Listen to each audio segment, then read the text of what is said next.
morning I was in my Bible in 1 Corinthians. I just have a great word for you guys. It says in 1 Corinthians chapter 1, verse 26, "For you see your calling, brethren, that not many wise according to the flesh, not many mighty, not many noble are called. But God has chosen the foolish things of the world to put to shame the wise. And God has chosen the weak things of the world to put to shame the things which are mighty.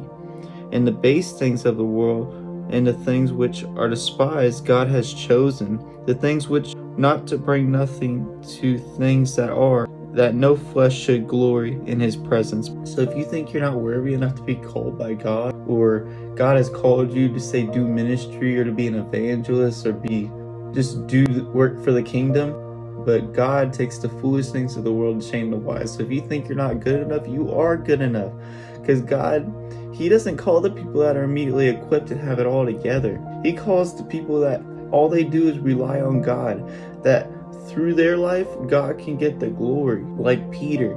Peter was just a fisherman. He wasn't smart enough to be a Pharisee. So all he did for a living was fish until he hung out with Jesus for years, and he learned a little bit, but he couldn't understand it. But when he got filled with the Spirit, the Pharisees were like, "We can tell this man's been with Jesus. Isn't this the dude that was the fisherman?" And that's because the Holy Spirit was working through Peter. In you, he will help you do the calling that God has placed on you. And you may not even realize it, but if God is calling you to do, say, ministry or to be a preacher or a teacher, God has put them gifts in you. And the Holy Spirit will show you them gifts. God will show you how to walk in them gifts. And he will be your strength. So don't worry about the calling or that you're not worthy enough, because God will strengthen you, and God takes the foolish things of the world to shame the wise.